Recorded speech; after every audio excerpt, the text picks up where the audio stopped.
ഇന്ന് രാവിലെ എണീറ്റപ്പോൾ തന്നെ ഒരു റെയിനി സൺഡേ ആയിരുന്നല്ലേ. ഇങ്ങനെ മൂടി പൊത്തിച്ച് കിടന്ന് ഉറങ്ങാൻ പറ്റിയ ഒരു ദിവസമായിരുന്നു. പള്ളിയിൽ പോകാൻ തന്നെ നല്ല മടിയായിരുന്നു കേട്ടോ. പക്ഷെ അങ്ങനെ കിടന്നാൻ പറ്റത്തില്ലല്ലോ. ഇന്ന് ഞങ്ങൾക്കൊരു കല്യാണമുള്ള ദിവസമാണ്. 10-14 വർഷം ഞാൻ കളിച്ചും പഠിച്ചും നടന്ന സ്കൂളിന്റെ ഫ്രണ്ടിൽ കൂടിയാണ് പോയത്.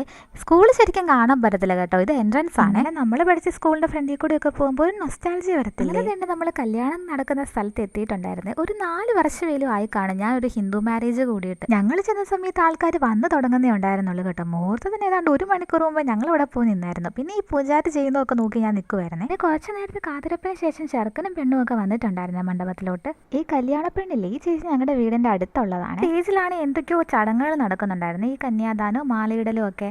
അതിന്റെ ഇടയ്ക്ക് ഫുഡ് വിളമ്പാൻ തുടങ്ങിയപ്പോൾ ചെറുതായിട്ട് എൻ്റെ ഒന്ന് കണ്ണു മാറിയത്. അന്നേരം അവിടെ താലി കെട്ടാൻ തുടങ്ങി. സാധാരണ മണ്ഡപത്തിൽ ഇരുന്ന് കഴിഞ്ഞല്ലേ താലി കിട്ടുന്നത്. പക്ഷേ ഈ കല്യാണം നിന്നോണ്ടായിരുന്നേ. അതിനു മുമ്പ് തന്നെ കന്യാദാനവും മാലയിടലും ഒക്കെ കഴിഞ്ഞിട്ടുണ്ടായിരുന്നേ. പലർക്കും പല ആചാരങ്ങളൊക്കെ ആണല്ലോ. ഇതാ എനിക്ക് ഏറ്റവും ഇഷ്ടപ്പെട്ട പാർട്ടിലോട്ട് വന്നു, സദ്യ. ഈ കല്യാണത്തിന്റെ ഹൈലൈറ്റ് സദ്യ ആണല്ലോ. സദ്യയൊക്കെ കഴിച്ച് 2 കൂട്ടം പായസവും കുടിച്ചിട്ട് ഞങ്ങൾ തിരിച്ചു പോകുന്നു.